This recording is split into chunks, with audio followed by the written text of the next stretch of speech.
కృపా ప్రేంగాలు తండ్రి దేవాన్ని బంగారు కాదు వందనాలు స్తోత్రాలు చెల్లిస్తున్నాను తండ్రి. దేవాంతవరకు కూడా ప్రభావ పాటల ద్వారా మేము స్థుతించి కనపరచడానికి మీరు సహాయపడుతూ వచ్చారు ప్రభావ.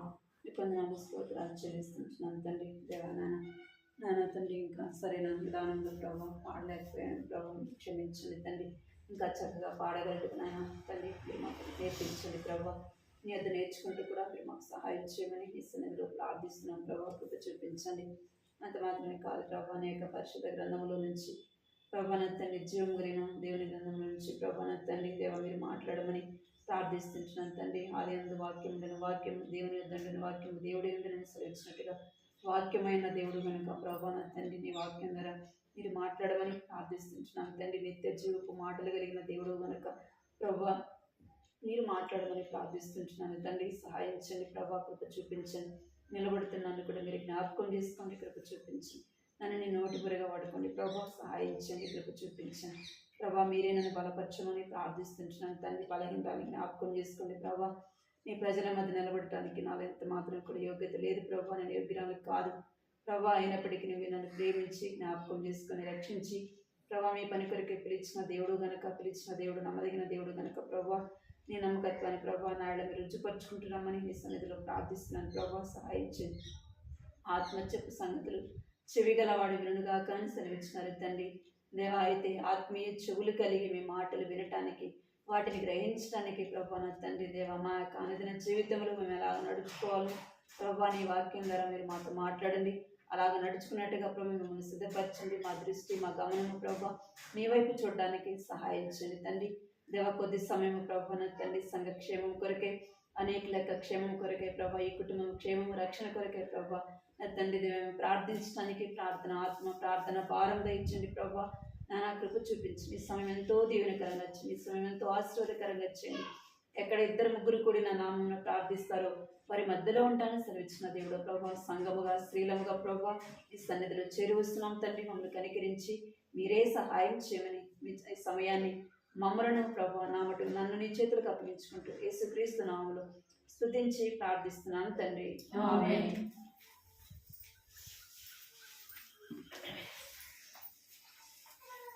వాక్యం చదువుతాను.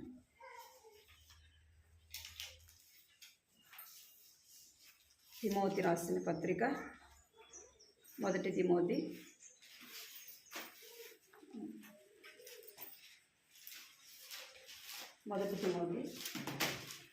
6వ అధ్యాయము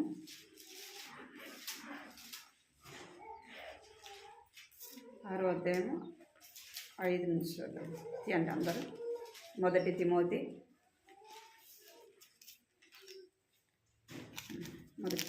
6వ అధ్యాయము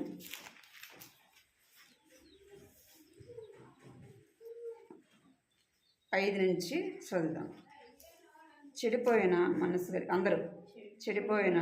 కలిగి సహితమైన దైవభక్తికి అవసాధకమైన మనుషుల వ్యక్తమైన వారిని కలిగించినవి అయితే సంతృష్టిమైన దైవభక్తి గొప్ప లాభ సాధనమై ఉన్నది.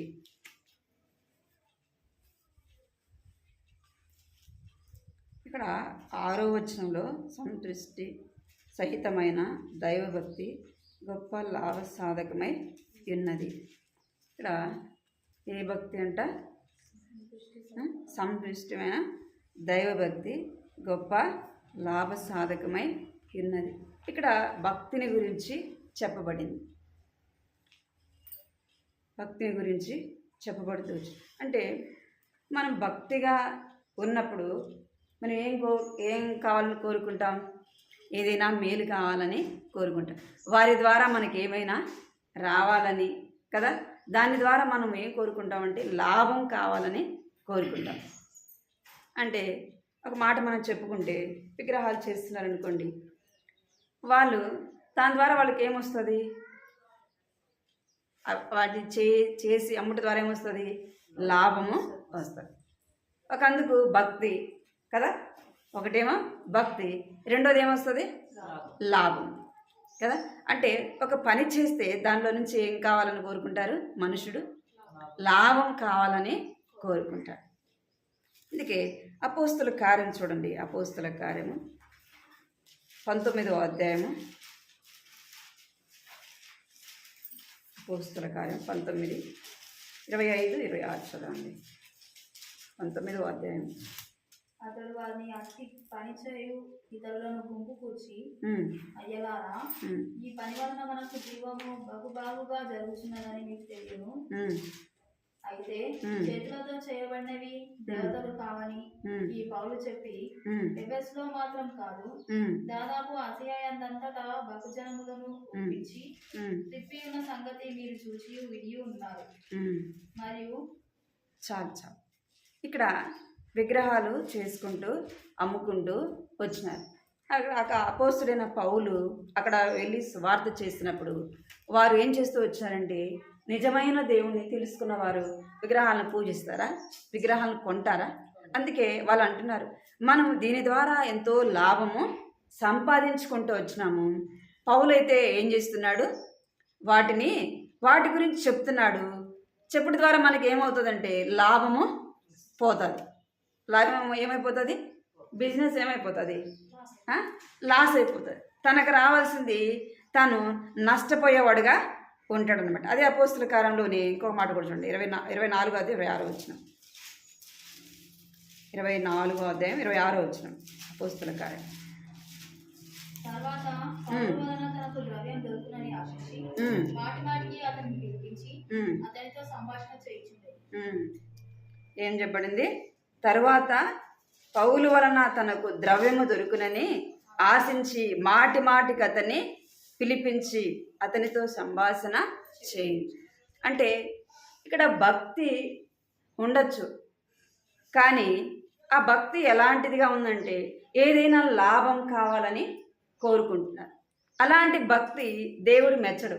మనం ఇప్పుడు దేవుని ఇంటికి వెళ్తున్నాం, దేవుని మందిరానికి వెళ్తున్నాం. ఎందుకు వెళ్తున్నాం మనం? దేవుడు ఏమైనా ఇస్తాడని కదా. ఏ ఆశ ఉంటుంది మనలో? ఉద్యోగాలు ఇస్తాడు, పెళ్ళిళ్ళు చేస్తాడు, ఇంకా మనల్ని ఆశీర్వదిస్తాడు అంటే ఆశించిపోతాం. కానీ దేవుడు నీకు చేయాల్సింది ఏం చేసినాడు? చేశాడా లేదా? చేసినాడా లేదా? నీకు చేయాల్సిన మేలు చేసినాడు. కొన్నిసార్లు మనం ఏమంటామంటే, నేను దేవుని మందిరానికి ఎన్ని సంవత్సరాల నుంచి వెళ్తున్నా కదా, నాకేం ప్రయోజనం, నాకేమి లాభం కదా, నాకేం వచ్చింది, అసలు నాకేం దొరికింది అని.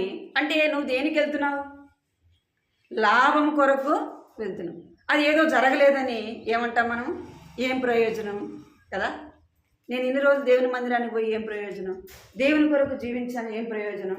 అంటే లాభము కావాలి.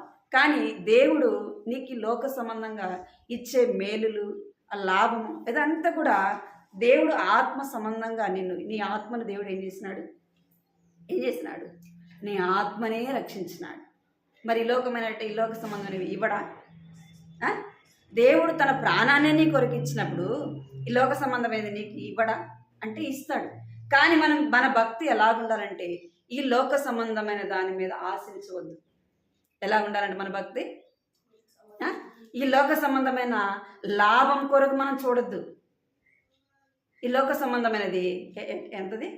తుంచమైనది. అంటే అది మనతో పాటు వస్తుందా అంటే రాదు. అది శాశ్వతంగా ఉంటుందా అంటే ఉండదు. అందుకే సంతృష్టమైన భక్తి గొప్ప లాభసాధకమై ఉన్నది. అంటే మనం ఈ లోక సంబంధమైన దాని మీద మన దృష్టి ఉంచొద్దు.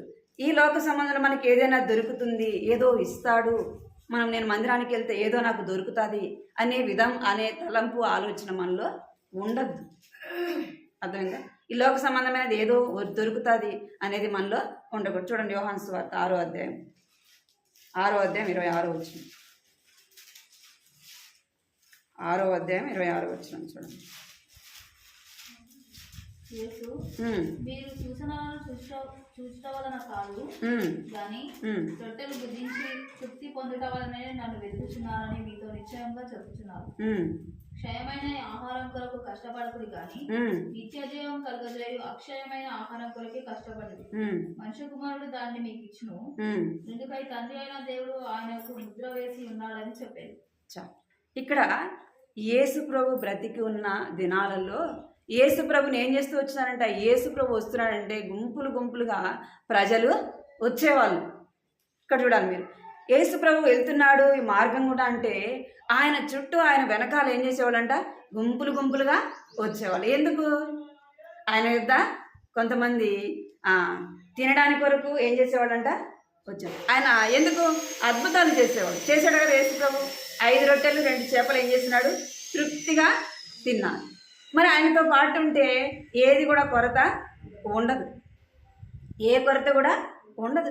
అందుకే వాళ్ళు ఏం చేస్తూ వచ్చినారంటే వెంబడిస్తూ వచ్చిన. అక్కడ యేసు ప్రభు చెప్తున్నాడు, ఏమని చెప్తున్నాడంటే చూడండి, మీరు సూచనలను చూడాలని కాదు కానీ రొట్టెలు భుజించి తృప్తి పొందుట వలనే నన్ను వెతుకుతున్నారు. మీరు నన్ను ఎందుకు వెతుకుతున్నారు, నా వెనకాల ఎందుకు వస్తున్నారంటే రొట్టెలు తినడానికి వస్తున్నారు.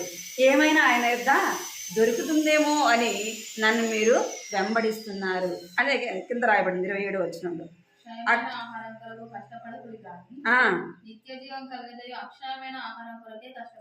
చాలు.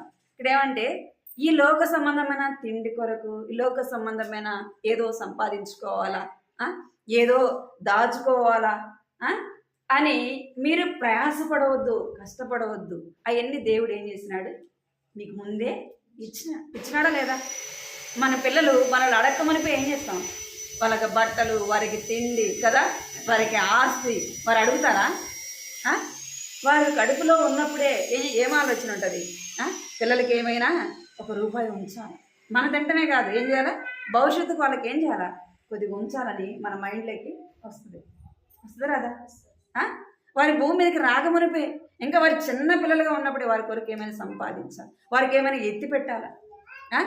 మన వంతు మనం ప్రాణంతో ఉన్నప్పుడే వారి కొరకు ఏం చేయాలా, సమకూర్చాలని తపన ఆలోచన. ఎందుకు వాళ్ళు అడుగుతారా? అంటే నువ్వు ఈ లోక సంబంధంగా నీవు నీ బిడ్డల విషయమే అంత ఆలోచన కలిగి ఉంటే మనల్ని సృష్టించిన సృష్టికర్త నీకేమి ఇవ్వాలో ఆయన తెలీదా? తెలుసు. అందుకే అంటున్నాడు, ఈ లోక సంబంధమైన దాని కొరకు నువ్వేం చేయొద్దు, కష్టపడవద్దు, ప్రయాసపడవద్దు.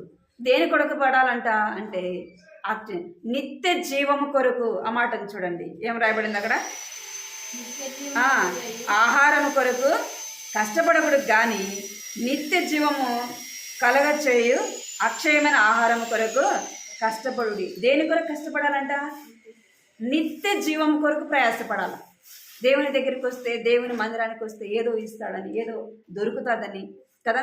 మనం ఏం చేస్తామంటే మనకు తెలివి ఎక్కువ అసలు కదా. ఏదైనా జరగకపోతే ఎక్కడికి వెళ్తాం, దేవుని మందిరానికి వెళ్తాం. అది జరగంగానే ఏం చేస్తాం, దేవుని మర్చిపోతాం. అది జరగంగానే మర్చిపోతాం. అది మనం కొన్ని రోజులు వెళ్ళినాక అది జరగలేదనుకుంటూ ఏమైపోతుంది మన మనసులో, ఇది జరిగేది కాదు. ఎందుకు మన ప్రయాస కదా, అదే మనం ఆలోచించేది.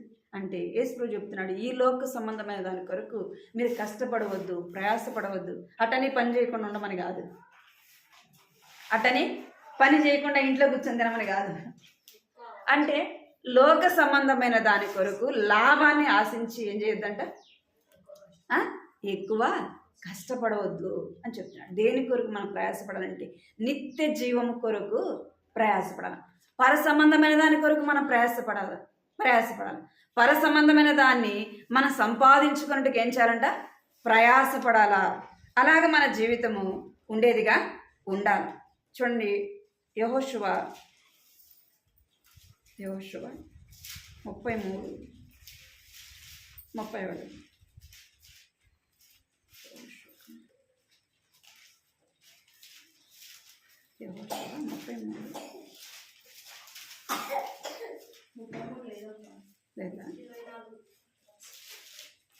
హెస్కేలు 33:31 చదవండి. హెస్కేలు గ్రంథం 33:31. నా జనులు తగిన విధంగా వారు నీ యొద్దకు వచ్చి నా జనులైనట్టుగా నీ ఎదుట కూర్చుండి నీ మాటలు విందురు కానీ వాటిని అనుసరించి ప్రవర్తింపరు. వారి నోటితో ఎంతో ప్రేమ కనపరచుదు కానీ వారి హృదయం లాభమును అపేక్షించుతున్నది. చాలు, ఎంత చక్కగా రాబడింది కదా మాట. ఏమంట, నా జనులు రాదగిన విధముగా నీ యొద్దకు వచ్చుదురు, నా జనులైనట్టుగా నీ ఎదుట కూర్చుందురు, నీ మాటలు విందురు కానీ వాటిని అనుసరించి ప్రవర్తింపరు. వారి నోటితో ఎంతో ప్రేమను కనపరుతురు కానీ వారి హృదయము నాకు వారి హృదయము లాభమును అపేక్షించుతున్నది. మనం ఎట్టబోతున్నామంట? దేవుని ప్రజలైనట్టుగా పోతున్నాం కదా. అక్కడ ఏం చెప్పబడింది? నా ప్రజలైనట్టుగా వస్తున్నారు, దేవుని ఇంట్లో కూర్చుంటున్నారు. అయితే ఏం చేస్తున్నారంట? భక్తితో కూర్చున్నారు, విన్నారు. అక్కడ ఏం చెప్పబడింది? భక్తితో వచ్చినారంట, కూర్చున్నారు. అయితే నీ మాటలు విందురు కానీ వాటిని అనుసరించి ప్రవర్తింపరు. ఏం చేస్తాం? ఆదివారం అవ్వగానే ఎంత ప్రయాస, ఉదయం లేయాలా కదా, ఎంతో కష్టపడతాం. ఉదయం లేచి ఇంట్లో పని అంతా చేసుకొని మనం సిద్ధపడి ఏం చేయాలి? 10 రూపాయలు ఛార్జ్ పెట్టుకొని మందిరానికి పోవాలి. 2 గంటల దాకా కూర్చోవాలి మందిరంలో కదా సునీతక్క. 2 గంటల దాకా కూర్చోవాలా, వింటాం. ఎందుకు? దేవుని పిల్లలం కదా, దేవుని ప్రజలం కదా, అందుకే ఏం చేస్తాం? వింటాం. కానీ అక్కడ రాయబడింది, నా మాటలు వింటారు కానీ దాని ప్రకారం ఏం చేయరంట? ప్రవర్తింపరు. వారి హృదయము దేనికంట? లాభమును అపేక్షించుచున్నది. మన హృదయం ఏం చేస్తుందంట? లాభం. ఇక్కడికి వచ్చే కదా ఏమైనా దొరుకుతుంది, ఇక్కడికి వచ్చే కదా ఏమైనా నాకు దొరుకుతుంది అని. అందుకే యేసుప్రభు శిష్యులే ఏం చేస్తూ వచ్చారంట? ఆయనతో పాటు ఉంటే కష్టపడాల్సిన అవసరం ఉండదు కదా, వండుకోవాల్సిన అవసరం ఉండదు. ఏం చేస్తాడు? సాయంత్రానికి మనుషుల యొక్క మానవ బలహీనత ఆయనకు తెలుసు కాబట్టి ఏం చేస్తాడు? సాయంత్రానికి భోజనము పెడతాడు. ఎందుకు ఈ కష్టం, ఎందుకు ఈ ప్రయాసం? ఆయనతో పాటిపోతే సరిపోతుంది. అంటే మన భక్తి ఏం చేస్తుందంటే లాభాన్ని అపేక్షిస్తుంది.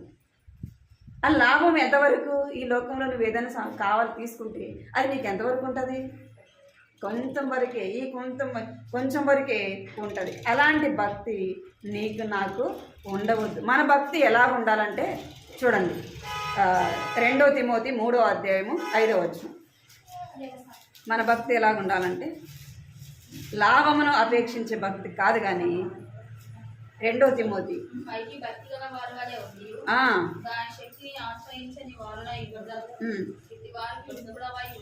చాలు. ఇక్కడ వినండి, పైకి భక్తి వలె యుండియు దాని శక్తిని ఆశ్రయించు వారనై యుందురు. ఆశ్రయించిన వారే యుందురు. మనం ఎట్ట కనపడతామంటే పైకి భక్తిలాగా కనపడతాం. ఏం కనపడతామంటే అబ్బా మనంత భక్తి ఎవరు లేరు, నాకంటే ముందు ఎవరు రారు, నేను చేసిన ప్రార్థన ఎవరు చేయరు, నేను చేసినట్టుగా ఎవరు సమర్పించుకోరు, నేను చేసినట్టుగా ఎవరు దేవుని ఇంట్లో పని చేయరు. అంటే నేనేది మిమ్మల్ని అనాలని కాదు, చెప్పాలని కాదు, కానీ అక్కడ రాయబడిన మాట అది. పైకి భక్తి వలే ఉంటారు కానీ లోపల ఏముండదంట? ఏముండదు, శక్తి ఉంటుంది. కొన్ని కర్రలు ఉంటాయి చూడండి, ఆ కర్రలు మనం చూడటానికి ఎట్లా కనపడతాయి? ఆ బొంగులు అనుకోండి, బొంగులు కర్రలు అవి ఎట్లుంటాయి? ఎంతో చూడటానికి దిట్టంగా ఉంటాయి. లోపల ఏముంటాయి? లోపలంతా లొట్టగానే ఉంటుంది, లోపల ఏముండదు. అంటే మనం కూడా ఎట్లుంటాం? పైకి భక్తి వలే ఉంటామంట, లోపల ఏముండదు, శక్తి ఉండదండి. చూడండి, అలాంటి భక్తి, నేను ఆ భక్తిని ఎవరు చూస్తారు? మనుషులు చూడకపోవచ్చు. నేను నిలబడి చెప్పే, నేను కూడా పైకి భక్తిలా కనపడవచ్చు, కానీ నాలో ఏముండాలి? శక్తి ఉండాలి. మన పైకి భక్తిలా కనపడితే సరిపోదు, కానీ ఏముండాలంటే లోపల శక్తి కలిగే వారంగా ఉండాలి. మన భక్తి మన లాభంతో కూడినది కాదు, కానీ మన భక్తి ఎలా ఉండాలంటే యోబు గ్రంథం చూడండి. యోబు గ్రంథం 4వ అధ్యాయం 6వ వచనం చదవండి. యోబు గ్రంథం 4వ అధ్యాయం 6వ వచనం. చాలు. ఏమంట? నీ భక్తి నీకు ధైర్యము పుట్టించదా? భక్తి ఏం పుట్టించాలా? ఈ లోకంలో ఏదో లాభం కొరకు కాదు మన భక్తి, పైకి భక్తి వల్లే ఉండడం కాదు మన భక్తి. ఏముండాలంట? మన భక్తి ఏం చేయాలంటే మనకు ధైర్యం పుట్టించాలా. ఏ టైంలో ధైర్యం పుట్టించాలా? ఏం పుట్టించాలంట? శ్రమలో ధైర్యం పుట్టించాలా, కష్టంలో ధైర్యం పుట్టించాలి. అందుకే హిజ్కియా ప్రవక్త ఆయన చనిపోయే ముందు ఏం చెప్పబడింది? నువ్వు చనిపోతావు, అయితే నీ కుటుంబాన్ని చక్కబెట్టుకో. ఏం చేయాలి? నువ్వు చనిపోయే ముందు నీ కుటుంబాన్ని చక్కబెట్టుకో అంటే అప్పుడు హిజ్కియా ఆయన ఏం చేస్తున్నాడంటే తను గోడ వైపు తిరిగి ప్రార్థన చేస్తున్నాడు. ఏమైనా ప్రార్థన చేస్తుంది? ప్రభువా, నీ సన్నిధిలో నేను ఎట్లా నడుచుకున్నానో నీకు తెలుసు కదా, నేను నీ సన్నిధిలో నేను ఎట్ట నడుచుకున్నాను, నీ కొరకు నేను ఎలాగ జీవించాను, నీ కొరకు నేను ఏం చేశాను ఎవరికి తెలుసు? నీకు తెలుసు కదా ప్రభువా అని ఏం చేసినాడు? ధైర్యంగా దేవుని వైపు తిరిగి కన్నీళ్ళు విడిచి ప్రార్థన చేస్తూ ఉండగానే ప్రార్థనకి ఏమొచ్చిందంట? ఆ యొక్క ప్రవక్త కిందకి కూడా దిగమనిపోయి ప్రార్థనకి ఏమొచ్చింది? జవాబు వచ్చింది. అంటే ఆ యొక్క భక్తి ఏం పుట్టించింది? ధైర్యం పుట్టించింది. అది లాభం. అర్థమైందా? ఈ లోక సంబంధమైనది ఏదో కావాలా, ఏదో దొరుకుతుంది అని మనము వెళ్ళడం కాదు, కానీ మన భక్తి ఏం పుట్టించాలంటే శక్తితో కూడినదిగా మన భక్తి ఉండాలా. రెండోది ఏముండాలా? మన భక్తి ఎలా ఉండాలంటే ధైర్యం పుట్టించేదిగా ఉండాలి. అరే నాకు ఈ కష్టం వచ్చింది అని కృంగిపోవడం కాదు, ఈ శ్రమ వచ్చింది ఏదో ఎందుకు చాతగనలాగా ఏడవడం కాదు. ఏం చేయాలి? నా దేవుడు ఎలాంటి వాడు, నేను ఎట్టి శ్రమలో ఉన్నా ఆయన నన్ను రక్షించడానికి, నన్ను నిలవబెట్టడానికి నా దేవుడు ఎలాంటి వాడు? శక్తి కలిగిన వాడు, సామర్థ్యం కలిగిన దేవుడు అని నీలో ఏం పుట్టించాలా? ఏమక్క అట్టుండమంటే ఏం చెప్తాం? అంటే మన భక్తి అంతా ఏమైపోతుంది? భక్తి వదిలేసి ఆ ఉన్న సమస్యను ఏం చేస్తామంటే పెద్దదిగా చూస్తాం. అప్పుడు ఏమైపోతుంది? మనలో ఉన్న ధైర్యము పోతుంది, దేవుని మీద ఉన్న భక్తి కూడా పోతుంది. మన భక్తి ఎలాగుండాలంటే మన భక్తి ధైర్యం పుట్టించాలి. ఆ శ్రమ ఎలాంటిదైనా సరే, కష్టం ఎలాంటిదైనా సరే ఏం పుట్టించాలంట? ధైర్యము పుట్టించాలా. నువ్వు ఈ లోకంలో ఏదో నీకు కావాలని నువ్వు వెంబడిస్తున్నావేమో, కానీ ఈ లోక సంబంధమైనది అది తుచ్చమైనది, అది నీతో పాటు రాదు, అది శాశ్వతంగా ఉండదు. నిజంగా నువ్వు దేవుణ్ణి వెంబడిస్తే నీకు గొప్ప లాభం ఏంటంటే చూడండి, మార్కు సువార్త 10వ అధ్యాయము 28వ వచనం చదవండి. మార్కు సువార్త 10:28. మేము సమస్తమును విడిచిపెట్టి ఇది వెంబడించమని ఆయనతో చెప్పసాగాను.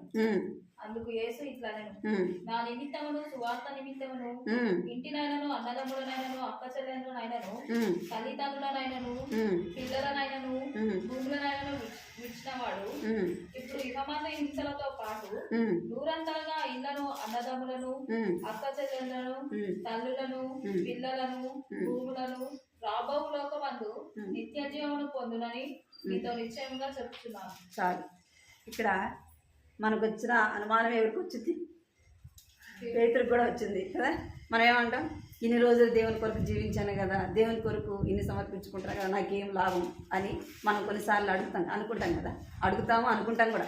ఇక్కడ పేతురు కూడా అన్నాడు, ప్రభువా మేము వెంబడిస్తున్నాం కదా, మరి మేము మా ఇళ్ళను వదిలిపెట్టినాం, మా పిల్లల్ని వదిలిపెట్టినాం, మా భూములు వదిలిపెట్టాం. యేసు ప్రభు మిమ్మల్ని నేనేం చేస్తాను? మనుషుల పట్టుగా జాగ్రత్తగా చేస్తాను. మీరు ఏం చేయాలంటే వదిలిపెట్టి రమ్మన్నాడు.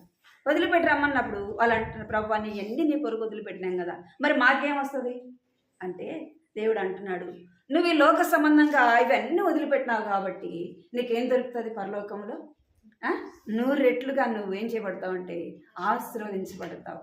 అంటే 100 రెట్లుగా నువ్వు పొందేవాడుగా ఉంటావు. ఎక్కడ అంటే ఆత్మ సంబంధమైన ఆశీర్వాదాన్ని, దీవెన నువ్వు పొందుతావు. అది నిత్యము ఉండేది కదా, నిత్యము ఉండేది. అందుకే భక్సింగ్ అంకులు ఏం చేసినాడంటే తాను ఈ లోక సంబంధమైన ఏం చేసినాడు? వదిలిపెట్టినాడు కదా. ఈ లోక సంబంధమైన దాన్ని ఆయన వదిలిపెట్టి రావడం ద్వారా ఆయన భక్తి ఆయనకి ఏం పుట్టించింది? ధైర్యము పుట్టించింది. ఇంకేం పుట్టించిందంటే ఆయన ఆత్మ సంబంధంగా ఎంతో ఆశీర్వదింపబడ్డాడు కదా. ఆయన చనిపోయినప్పుడు ఎన్నో వేల మంది ఆయన చూడటానికి వచ్చినారు కదా. ఆయన పరిచయం దేవుడు ఏం చేసినాడు? ఆశీర్వాదం. అది ఆయనకు ఆత్మ సంబంధమైన ఆశీర్వాదాన్ని దేవుడు ఇచ్చిన. ఆయన లోక సంబంధంగా ఒకవేళ తన కుటుంబం అందరూ కలిపి ఒక 100 మంది ఉండొచ్చేమో కదా, వాళ్ళ బంధువులు, రక్త సంబంధికులు అందరూ కూడా. అయితే ఆత్మ సంబంధంగా ఎంతమంది సంపాదించుకున్నాడు? 100 రెట్లుగా సంపాదించు. ఆయన ఏదైతే వదులుకున్నాడో అంతకు ఎంత పొందినాడు? 4 గంటలుగా పొందుతూ వచ్చినాడు. అంటే అలాగ మనం ఈ లోక సంబంధమైన దాన్ని మనం అనుకుంటాం. ఏదైనా లాభం కావాలని వస్తే ఆ లాభం నువ్వు ఈ లోకంలో సంపాదించుకోవాలా, ఈ లోకంలో నాకు కావాలంటే అది నువ్వు తుచ్చమైనది కాదు, నువ్వు దాన్ని తీసుకొని పోలేదు. ఒకవేళ నువ్వు ఈ లోకంలో సంతోషించవచ్చేమో, కానీ నీకు ఎక్కడ ఉండదు పరలోకంలో ఆ యొక్క బహుమానం నువ్వు అక్కడ చూడలేవు. చూడండి మత్తయి సువార్తలో కూడా ఉంటుంది అన్నమాట. 19:28 వచ్చి మత్తయి సువార్త. యేసు వారితో ఇట్లనెను, ప్రపంచ పునరుద్ధరణ నందు మనుష్య కుమారుడు తన మహిమగల సింహాసనము మీద ఆసీనుడై ఉండినప్పుడు నన్ను వెంబడించిన మీరును 12 సింహాసనముల మీద ఆసీనులై ఇశ్రాయేలు 12 గోత్రముల వారికి తీర్పు తీర్చును. చాలు. ఆయనను వెంబడించినందుకు వారికి వచ్చే లాభం ఏంటంటే ఏం చేస్తారంట? లోకానికి తీర్పు తీర్చేవారుగా ఉంటారు. యేసు ప్రభు ఈ లోకానికి వచ్చినప్పుడు ఏం చేస్తామంటే మనము ఆయనతో పాటు వచ్చి అనేకులకు లోకానికి ఏం చేస్తామంట? తీర్పు తీర్చేవారముగా ఉంటాం. ఎంత గొప్ప ఆశీర్వాదం అసలుకి కదా! ఆశీర్వాదమా కదా అది? ఆయనతో పాటు నిత్యము ఉంటాము, నిత్య జీవాన్ని మనము పొందుతాము. ఆయనతో పాటి రెండో రాకడలో మనం ఏం చేస్తామంటే తీర్పు తీర్చేవారముగా ఉంటాము. అక్కడ పేతురుతో అంటున్నాడు, నువ్వు 100 రెట్లుగా ఆశీర్వదింపబడతావు.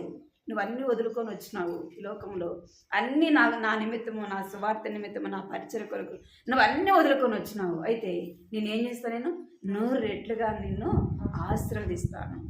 అది గొప్ప లాభ సాధకం. ఏంటంటే గొప్ప లాభం ఏంది చెప్పండి? ఆత్మ సంబంధమైన ఆశీర్వాదం పొందడము గొప్ప లాభము. అది మనము ఈ లోకాన్ని వదిలిపెట్టినప్పుడు అది మనతో పాటే వస్తుంది. రెండోది చూద్దాం. రెండోదిగా అదే మాట తిమోతి, 2 తిమోతి, 1 తిమోతి 6వ అధ్యాయం 6వ వచనం. సంతృష్టి సహితమైన దైవభక్తి గొప్ప లాభసాధకమై ఉన్నది. మనం ఈ లోకంలోనికి ఏమీ తేలేదు, దీనిలో నుండి ఏమీ తీసుకొని పోలేము. చాలు చాలు, మళ్ళా చాలు. ఏమంట? సంతృష్టి సహితమైన దైవ కింద మాట ఏమీ తీసుకొని మనం ఈ లోకంలోకి ఏం చేయాలంట? మనం ఈ లోకంలోనికి ఏమీ కూడా తేలేదు, దీనిలో నుండి ఏమీ కూడా తీసుకొని పోము. మనం ఈ లోకంలోకి ఏం తెలియదంట? ఏమి కూడా తీసుకురాలి కదా. మనం సంపాదించుకున్నంత ఏంది? ఎక్కడ సంపాదించుకుందే, వదిలిపెట్టేది కూడా ఇక్కడే. మనం ఈ లోకంలోకి ఏమీ కూడా తీసుకొని రాలేదు, మనం ఏమి కూడా ఈ లోకంలో నుంచి తీసుకొని పోము. ఆ మాట ఎవరన్నారు? ఒక భక్తుడు అన్నాడు. ఎవరు చెప్పండి? చూడండి, ఏబురం 1వ అధ్యాయం 21వ వచనం. యోబు 1వ అధ్యాయం 21వ వచనం తీసుకుంటా. నేను నా తల్లి గర్భంలో నుండి దిగంబరినై వచ్చి తిని దిగంబరినై అక్కడికి తిరిగి వెళ్ళేదను. యెహోవా ఇచ్చెను, యెహోవా తీసుకొని పోయెను. యెహోవా నామమునకు స్తుతి కలుగును గాక. చాలు. ఏమంట? నేను తల్లి గర్భంలో నుండి దిగంబరినై వచ్చింది. దిగంబరిని అక్కడికి వెళ్ళి, నేను ఈ లోకంలోనికి ఏమి కూడా తీసుకొని రాలేదు, నేను ఏమి కూడా తీసుకొని పోను కదా. ఈ లోకంలో మనం సంపాదించుకునే ఐశ్వర్యము, ఘనత అవన్నీ మనం తీసుకొని పోతామా? ఎందుకంటే సంపాదించినాక తీసుకెళ్తామా? మరి ప్రయాసపడినాం కదా, కష్టపడినాం కదా, రాత్రి పగలు. పిల్లలు ఏమైనా తీసుకెళ్తారా? ఎవరు తీసుకెళ్ళరు. అదొక మన అంతే. మనం లోకంలో ఉన్నాం కాబట్టి ఏం చేస్తాం? అది సంపాదించుకోవాలి, ఇది సంపాదించుకోవాలి, ఏదేదో సాధించాలా కదా. వాళ్ళ మీద వీళ్ళ మీద ఏదో మనం చెయ్యాలా అని చేస్తాం. కానీ మనం ఈ లోకంలోనికి ఏమి కూడా తీసుకొని రాలేదు, ఏమి కూడా తీసుకొని కూడా పోము. అందుకే యోబు అంటున్నాడు, నేను ఏమి కూడా తీసుకొని రాలేదు. ఎవరికి మహిమ కలగాలంట? దేవునికే మహిమ కలగాలి. మనం అంటామా? ఏదన్నా పోతే అంటామా? ఏదైనా ఒకటి యోబుకు అన్నీ పోయినాయి, ఒకటి కాదు పోయింది కదా. ఆస్తి మొత్తం పోయింది. మనం ఏదైనా ఒక్కటి జరగరాంది జరిగితే ఏం చేస్తాం? దేవుడు ఉండాడా? నాకా ఇంత అన్యాయం జరిగేది, ఏం చేసినా నేను? మనం అడిగే ప్రశ్నలకి వాటికి అంతే ఉండదు.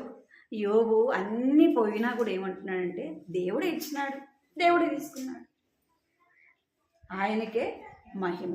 అందుకే యోబు కూడా ఏం పొందాడు? 2 అంతల ఆశీర్వాదాన్ని పొందాడు. మనము ఈ లోకంలోనికి ఏమి తీసుకొని రాలే, ఏమి తీసుకొని పోము.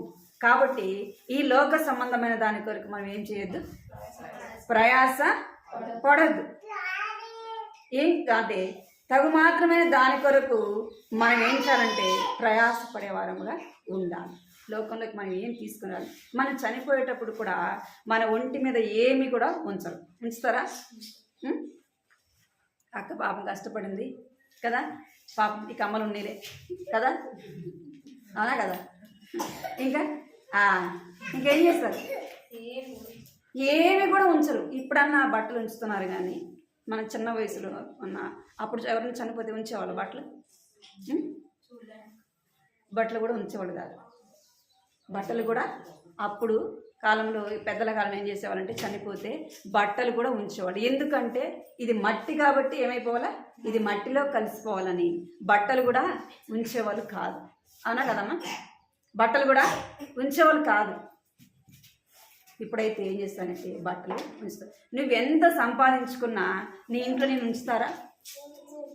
సంపాదించుకుంది కదా మరి పాపం కొంచెం పంపిద్దాంలే, ఆ గుడ్ దాంట్లో వేద్దాంలే, పెట్లో అని వేస్తారా?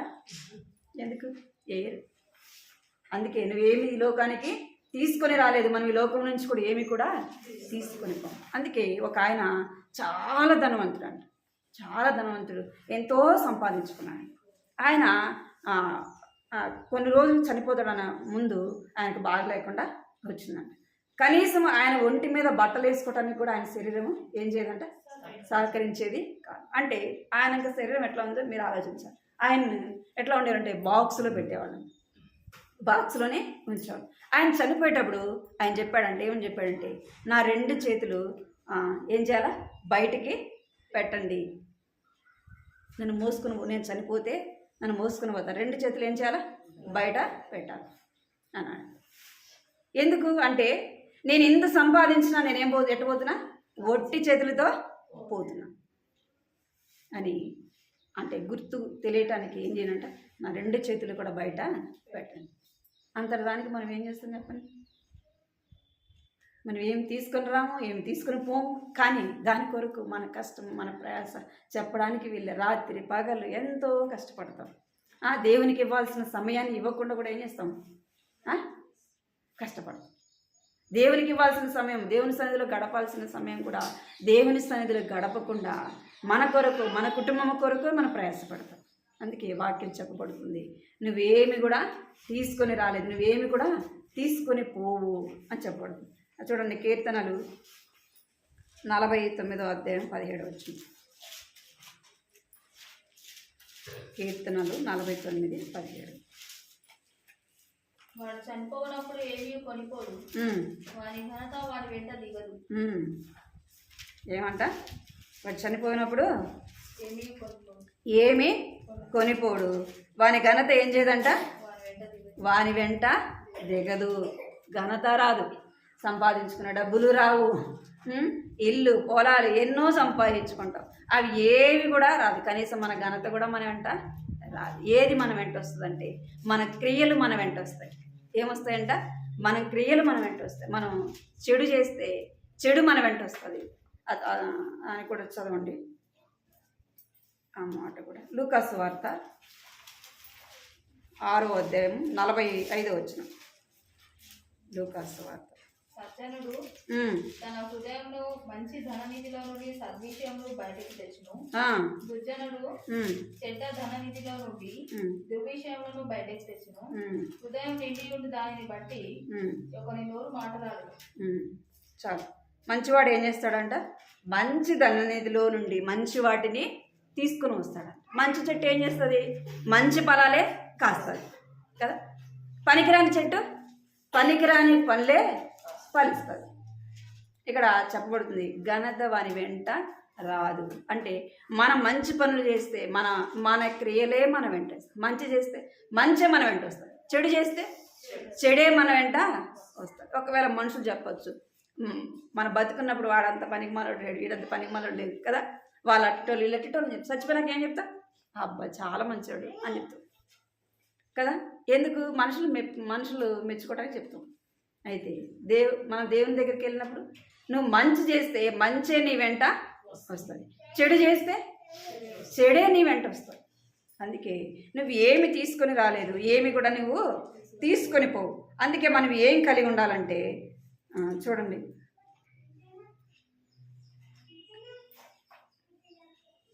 ఏమి కూడా మనము ఈ లోకంలోకి తీసుకొని రాలేదు.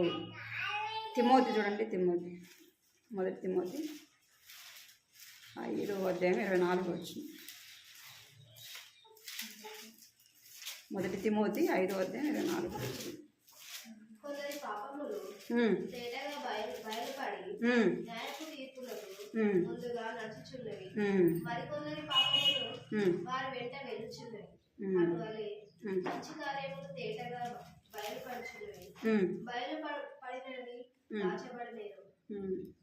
ఏమంట? కొందరి పాపములు తేటగా బయలుపడుచున్నవి అంటే మన పాపములే మన వెంట వస్తాయి. మంచి చేస్తే మంచి మన వెంట వస్తుంది, చెడు చేస్తే చెడే మన వెంట వస్తాయి. మనం ఈ లోకంలోకి ఏం తీసుకొని రాలేదు, ఏమి కూడా తీసుకొని పోం. అయితే మనం పోయేటప్పుడు ఏం చేస్తాం? మనం మంచి చేస్తే మంచి తీసుకొని పోతాం, చెడు చేస్తే చెడునే మన వెనకాల మనతో పాటు వస్తుంది. మన పాపం ఏం చేస్తుందంట? మనతో పాటే వస్తుంది. అదే మనం తీసుకొని పోయేది. డబ్బు, ధనము, మనం ఘనత, అవన్నీ కూడా మనం తీసుకొని పోము. రెండోది, ఫస్ట్ ఏం చూస్తూ వచ్చినాం మనము?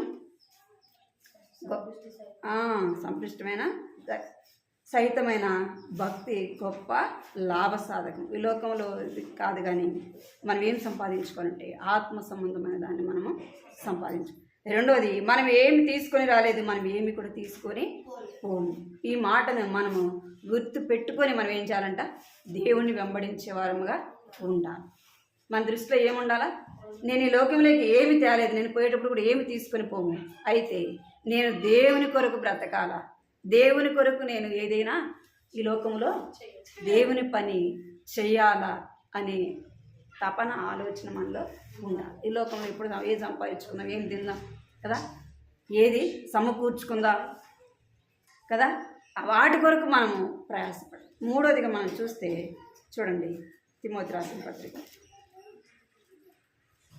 1 తిమోతి, ఆ భాగాన్ని అట్టే ఉంచుకోండి. 1 తిమోతి 6వ అధ్యాయము 8వ వచనం. మనం ఈ లోకంలోనికి ఏమీ తేలేదు, దీనిలో నుండి ఏమీ తీసుకొని పోలేము. కాగా అన్న వస్త్రములు గలవారమై ఉండి వాటితో తీసుకొని చాలు. ఏమంటారు? కాగా అన్న వస్త్రములు గలవారమై ఉండి వాటితో తృప్తి పొందియుందుము. ఏం కావాలి మనకి ఈ లోకంలో? తినడానికి తిండి, కట్టుకోవటానికి బట్టలు, తలవాల్చుకోవటానికి నీడ, అంతేనా కావాల్సింది? ఈ 3 మనకు ప్రాముఖ్యం. తిండి ఒకటి, కట్టుకోవడానికి బట్ట, ఉండటానికి నీడ. ఈ 3 ఉంటే చాలు. నువ్వు ఈ లోకంలో దేవుని కొరకు బ్రతకటానికి ఈ 3 నీకుంటే చాలు. ఎన్ని ఉన్నా, ఇప్పుడు అంతా ఆస్తుంది, మనం ఏదైనా బాగలేదు, మనం ఏమైనా మంచి మంచి వండుకొని తినగలమా? తినలే కదా. షుగర్ ఉండేవాళ్ళు ఉంటారు, ఆ ఇంట్లో పలహారాలు చేసినామనుకో, వాళ్ళ బలం ఎట్ట బిగింది చెప్పండి? చేస్తాం, కానీ వాళ్ళు ఏం చేయకూడదు? తినకూడదు. తృప్తిగా తినటానికి లేదు. ఎందుకు? శరీరంలో ఉన్న బలహీనత. అందుకే చెప్తున్నాడు, ఏం కావాలంట? మనకేం కావాలా? కాగా అన్న వస్త్రములు గలవారమై ఉండి వాటితో తృప్తి పొందిండు. వేటితో తృప్తి పొందాలంట? కడుపు నిండా అన్నం దొరికితే చాలు ప్రభువా, నీ కొరకు నేను బ్రతుకుతా కదా, బ్రతికుంటే నీ పని చేస్తా. మనం ఏం చేయాలంటే దేవుడు మనకి కావలసినవన్నీ కూడా ఇచ్చినాడు. వాటితో మనకి ఏం కలగదు? తృప్తి కలగదు. తిన్నాగానే ఏమనిపిస్తుంది? ఇంకా ఇంకా ఇంకా ఇంకా ఇంకా ఏదో కావాలా, ఇంకా ఏదో తెచ్చుకోవాలా, ఇంకా ఏదో సంపాదించుకోవాలి, ఇంకా ఏదో సమకూర్చుకోవాలి అంటే ఉన్నదాంతో మనం ఏం చేయము? తృప్తి పడము. ఉన్న వాటిని బట్టి తృప్తి పడక ఏం చేస్తామంటే ప్రయాసపడతా ఉంటాం. వాటి ద్వారా వచ్చేది ఏం చెప్పండి? నష్టం. ఉన్న వాటితో తృప్తిగా తిని ఉంటే ఏ సమస్య ఉండదు. అధిగమించిపోతే ఎంతో బాధపడాల్సి వస్తుంది. మా అమ్మ గురించి చెప్తా.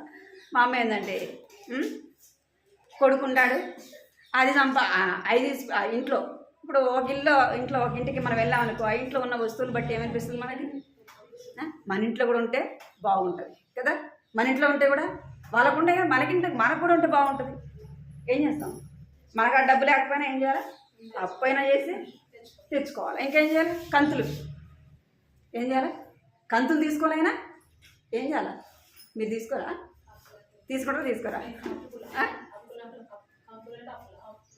వారం డబ్బు కడతారు కదా, దాన్ని మీరేమంటారు? చిట్టీలు అంటారా? వారం కంతులు అంటారు. మీరు అట్లా అంటారేమో. అట్లా కడప జిల్లా వైపు ఏమంటారంటే కంతులు అంటే ఈ వారానికి ఒకసారి లేదంటే నెలకు ఒకసారి వచ్చి డబ్బు కట్టించుకొని పోతుంటారు. మరి డబ్బు లేనప్పుడు ఎందుకు అంత అవసరం? అట్లా మా అమ్మ అట్ట తీసుకొని అట్ట చేసి ఎంతో అప్పు చేసింది. చెయ్యి సరిగా ఉండదు మా అమ్మకి. ఈ వయసులో కూడా కష్టపడి పనిచేస్తుంది. ఎందుకు అంటే అప్పుడు చేసిన అప్పులు అధిగమించిపోవడం వల్ల ఏంది? ఈ వయసులో ఏం చేయాలా? చూసారు కదా మా అమ్మని మీరు. ఈ వయసులో ఏం చేయాలా? ఇప్పుడు గంగమ్మ వయసు ఉందనుకోండి, ఇప్పుడు ఆ వయసులో ఏం చేయాలా? ఏదో వండింది తిని నెమ్మదిగా ఉండాలి. ఇప్పుడు ఆ వయసులో అప్పులు ఉన్నాయనుకోండి, ఆ వయసులో ఏం చేయాలా? పనిచేసి అప్పుల్ని తీర్చాలి. అదే జ్ఞానము కలిగి నీకు కాడ ఉన్న 10 రూపాయలను జాగ్రత్త చేసుకుంటే కష్టపడాల్సిన అవసరం ఉంటుందా? అంటే ఉన్న దాంతో తిని తృప్తిగా ఉండకుండా మనం అధిగమించిపోతే ఏం చేయాలి? ఎన్నో కష్టాలు బాధల్ని అనుభవించాలి. అందుకే చెప్తున్నాడు, అన్న వస్త్రము గలవారమై ఏం చేయాలంటే వాటి ద్వారా మనం తృప్తి పడాలి. మనకున్నదే తృప్తి పడాలి. ఆమె ఏదో ఆమె దగ్గర ఏమో ఉండే, ఈమె దగ్గర ఏమో ఉండే, వాళ్ళ దగ్గర ఉండే, వీళ్ళ దగ్గర ఉన్నాయంటే బాధపడేది ఎవరు?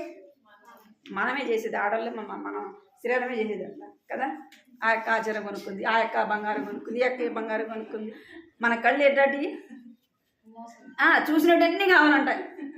వాటి ద్వారా మనమే బాధపడతాం చెప్పండి. మన కుటుంబంలో వారందరూ కూడా ఏం చేయాలి? బాధపడాలి. భర్త బాధపడాలి మనం చేసిన తప్పుకి, మన బిడ్డలు బాధపడాలి. అర్థం అవుతుంది? మనం అందరం కూడా బాధపడాలి. ఉన్న దాంతో నువ్వు తృప్తిగా ఉంటే నీ భర్త బాధపడాల్సిన అవసరం లేదు, నీవు నీ పిల్లలు కూడా ఏం చేయాలి? బాధపడాల్సిన అవసరము.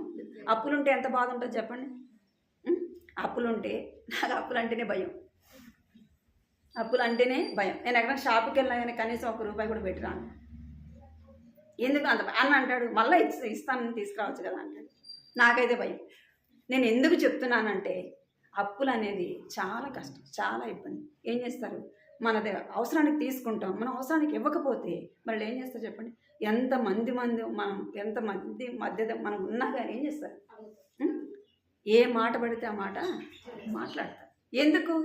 మనం ఉన్నదాంతో సర్దుకోకపోవడం ద్వారా ఏమొస్తుంది? కష్టం వస్తుంది. నీకు వాళ్ళెవరో ఏమో పెట్టుకున్నారు, వీళ్ళెవరో ఏమో పెట్టుకున్నారు, వాళ్ళేమో సంపాదించుకున్నారు, వీళ్ళేమో సంపాదించుకున్నారంటే బాధపడేది ఎవరు? నీవే. నీకున్నదాన్ని బట్టి నువ్వు తెచ్చుకోవాలి. నీకు అవసరమైనప్పుడు ఏం చేయాలి? నీ దగ్గర ఉన్నప్పుడే ఏం చేయాలి? తెచ్చుకో. అవి ఇస్తున్నారు కదా, ఆ వస్తువు తీసి పెట్టుకుని ఈ వస్తువు తీసుకుని సమయానికి వాళ్ళు వచ్చినప్పుడు డబ్బు కట్టకపోతే డోకరా అని అనుకోండి, ఏం చేస్తారు? తీసుకుని అందరూ కట్టేటప్పుడు మనం కట్టకపోతే ఒప్పుకుంటారా? ఇష్టం వచ్చినట్టు మాట్లాడతారా? అది మనం తీసుకోకపోతే మన దగ్గరికి వస్తారా? అంటే నువ్వేం చేస్తున్నావు అంటే ఉన్నదిని తిని తృప్తిగా ఉండకుండా ఏం చేస్తున్నాం? మనకు అవసరమైన లేని దాన్ని వాటి కొరకు మనం పాకులాడితే, మనం ప్రయాసపడితే వాటి ద్వారా వచ్చేది ఎంతో నష్టం, అవమానం కదా. అవమానం కదా. అప్పులు ఉంటే ఏమొస్తుంది? అవమానమే కదా. వచ్చిన వాళ్ళందరూ ఇష్టం వచ్చినట్టుగా అంటాం. అప్పుడు మనం ఏం చేయాలంటే గమ్మగా వింటూ ఉండాలి. అర్థమైంది? అందుకే చూడండి, ప్రసంగి 5వ అధ్యాయం 18వ వచనం. ప్రసంగి 5వ అధ్యాయం 18వ వచనం. మరియు కోరదగినది గాను చూడ ముచ్చట అయినది గాను నాకు కనబడినది ఏదనగా, దేవుడు తనకు నియమించిన ఆయుష్కాల దినములన్నీ ఒకడు అన్నపానములు పుచ్చుకొనుచు తన కష్టార్జితం అంతటి వలన క్షేమంగా బ్రతుకుచుంటే ఇదే వానికి భాగ్యము. చాలు. ఎవరు చెప్తున్నారంటే సొలొమోను భక్తుడు చెప్తున్నాడు. మనలాంటోడు కాదు. సొలొమోను భక్తుడు మనలాంటోడు కాదు. ఆయన జ్ఞానము కలిగిన వాడు. దేవుడే ఆయనకి ఏమిచ్చాడు? సొలొమోనుకి జ్ఞానం ఇచ్చాడు. అన్నీ అనుభవించినాక చెప్తున్నాడు. ఏం చెప్తున్నాడు? మరియు కోరదగినది గాను చూడముచ్చటనేది గాను కనబడినది ఏదనగా, దేవుడు తనకు నియమించిన ఆయుష్ దినములన్నీ ఒకడు అన్నపానములు పుచ్చుకొనుటే కదా తన కష్టార్జితమును అనుభవించు. దేవుడు మనకిచ్చిన ఆయుష్ దినాలు మన కష్టార్జితం మనము తినే విధంగా ఉంటే చాలు. కొన్నిసార్లు మనం కష్టపడతాం, కానీ మన కష్టపడింది మనం ఏం చేయలేం, తినలేం. ఎందుకు చెప్పండి? మనం అధిగమించి పోవటం ద్వారా ఏం చేయాలి? మన కష్టం అంతా ఏం చేయాలి? ఇతరులకి దారపోయాలి. అర్థమైందా మీకు? ఇప్పుడు వడ్డీ తీసుకున్నారు, ఏం చేయాలి? వడ్డీ నెల కడతానే ఉండాలి. అంటే మన కష్టం ఏమైపోతుంది? మనం తింటామా, పరులకు పోతుందా? మనం తీసుకున్నది కొంతే, కానీ అంతకు 4 అంతలు మనం ఏం చేయాలి? కట్టాలి. మనం ఇవ్వాల్సిన సమయం ఇవ్వకపోతే ఏం చేయాలి? మన కష్టం అంతా వాళ్ళకి దారపోస్తూనే ఉండాలి. అందుకని మన ఆయుష్ కాలము ఏం కలిగి ఉంటే చాలంట? అన్నపానములతో తృప్తి పొందితే చాలు అని సొలొమోను భక్తుడు చెప్తున్నాడు. చూడండి, అదే అధ్యాయంలో 3వ అధ్యాయం 13వ వచనం. 3వ అధ్యాయం 13వ వచనం.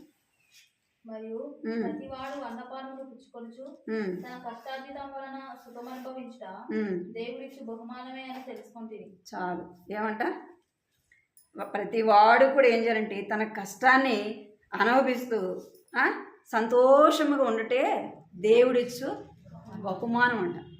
తన కష్టాన్ని తింటూ సంతోషంగా ఉండటే అదే బహుమానం.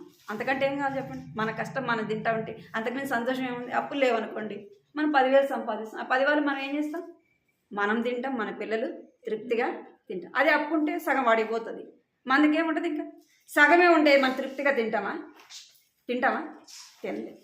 దానివల్ల మనకు సంతోషం ఉంటుందా అంటే సంతోషము ఉండదు, దుఃఖము, బాధ. ఎందుకు చేశారా ఈ అప్పు కదా? ఎప్పుడు కట్టాలా, ఎప్పుడు తీర్చాలా అనేదే మన హృదయం అంతా కూడా ఏం చెప్తుంది? ఒక విధమైన బాధ, వేదన కదా. అందుకే చెప్తున్నాడు. చివరిగా సామెతలు 30వ అధ్యాయం చూడండి. మనకేం కావాలో సామెతలు 30వ అధ్యాయం 7 నుంచి చదవండి. సామెతలు 30వ అధ్యాయం 7వ వచనం. నేను నీతో 2 మనవులు చేసుకొనుచున్నాను. నేను చనిపోకముందు వాటిని నాకు అనుగ్రహింపు. వ్యర్థమైన వాటిని, అబద్ధములను నాకు దూరంగా నుంచుము. పేదరికమునైనను ఐశ్వర్యమునైనను నాకు దయచేయకుము. తగినంత ఆహారం నాకు అనుగ్రహింపుము. ఎక్కువైన ఎడల నేను కడుపు నిండిన వాడని నీకు విసర్జించి యెహోవా ఎవడని అందునేమో, లేక బీదనని దొంగిలి నా దేవుని నామమును దూషించునేమో. దాసుని గురించి చాలు. ఇక్కడ సొలొమోను భక్తుడు అడుగుతున్నాడు దేవుని దగ్గర. ఏమడుగుతున్నాడు? ప్రభువా, నేను చనిపోకముందు నాకు 2 వరాలు 2 ఇమ్మని అడుగుతున్నాడు. ఏంది అంటే అక్కడ చెప్తున్నాడు, నేను చనిపోకముందు వాటిని నాకు అనుగ్రహించు, వ్యర్థమైన వాటిని, అబద్ధములు నాకు దూరముగా ఉంచుము. వ్యర్థమైన వాటి ఈ లోక సంబంధం, మనకి లోకంలో పడే ప్రయాసం అంతా ఏమంట? వ్యర్థము. ఇంకొక మాట చెప్తున్నాడు. ఏమంటే అబద్ధములకు మనం ఏం చేయాలంట? అబద్ధాలకు ఏం చేయాలంట? దూరంగా ఉండాలి. ఇంకా ఏమంటున్నాడంటే పేదరికమైనను ఐశ్వర్యమైనను నాకు దయచేయకుము. ఏమవుతుందంట? పేదరికం వద్దు, ఐశ్వర్యము వద్దు. ఇంకా కింద రాయబడింది, తగినంత ఆహారం నాకు అనుగ్రహించు. ఎక్కువైన ఎడల కడుపు నిండి నేనేం చేస్తా? యెహోవా ఎవడు అందునేమో కదా. ఎక్కువైతే ఏం చేస్తాం? మంచిదైనా ఏం చేస్తాం? పడేస్తాం కదా. అది మంచిదైనా మన కడుపు నుండి ఏం చేస్తాం? పడేస్తాం. అందుకే ఆయన చెప్తున్నాడు, తగినంత ఏం చేయాలంట? తగినంత ఆహారం నాకు దయచేయము. పేదరికమైనను ఐశ్వర్యమైనను నాకు వద్దు. ఒకవేళ నేను ధనవంతుడిగా ఉంటే నేనేం చేస్తా? దేవుడు ఎవరు, నా కష్టం, నేను కష్టపడి సంపాదించుకున్నా, నేను సంపాదించుకుంది, నేను ఇది నా కష్టం వల్ల, నా జ్ఞానం వల్ల, నా తెలివి వల్ల, నా బలం వల్ల నేనేం చేశాను? సంపాదించుకున్నా అంటానేమో ప్రభువా. అందుకే నాకేం చెయ్యి? తగు మాత్రము ఇవ్వు. ఒకవేళ పేదరికంలో ఉంటే ఏం చేస్తా? నేను నిన్ను ఏమండి నేను పేదరికంలో ఉంటే దొంగతనం చేసి నా దేవుడిని నేనేం చేస్తా? దేవుని నామానికి దూషణకరంగా ఉంటానేమో అంటున్నాడు. ఎవరు చెప్తున్న మాటలు అంటే ఏదో మనలాగా జ్ఞానం లేని వారు చెప్పే మాటలు కాదు. ఎవరు చెప్తున్నారు? జ్ఞానము కలిగిన వాడు సొలొమోను. దేవుడు అటువంటి జ్ఞానము సొలొమోనుకి ఇచ్చాడు. ఆ సొలొమోనే చెప్తున్నాడు, ప్రభువా నాకు పేదరికమైనను ఐశ్వర్యమైనను దయచేయకము, తగినంత ఆహారం నాకు ఇవ్వము. నేను ధనవంతుడిగా వద్దు, నాకు పేదరికంలో కూడా వద్దు, తగినంత జీవితం నాకు ఇవ్వు ప్రభువా అని అడుగుతున్నాను. మనం ఏం అడగాల? ప్రభువా నాకు అది కావాలి, నాకు ఇది కావాలి కదా, ఇవన్నీ సంపాదించుకోవాలి ప్రభు, వాళ్ళకంటే నేనే పైన ఉండాలి ప్రభు కదా అని మనం ఏం చేస్తామంటే ఈ లోక సంబంధమైన దాని కొరకు ప్రయాసపడి ఏం చేస్తాం? మనం పొందవలసిన దాన్ని పోగొట్టుకుంటాం. దాన్ని మనం ఏం చేస్తామంటే నష్టపోతాం. మనం ఈ లోకంలోకి ఏం తీసుకురాలేదు, ఏం తీసుకుని పోము, అది మనకి తెలుసా తెలియదా? ప్రతి ఒక్కరికి కూడా ఆ మాట, దేవుని ఎరిగిన వారికి దేవుని ఎరగని వారికి కూడా ఆ మాట తెలుసు. అయినా ఏం చేస్తాం?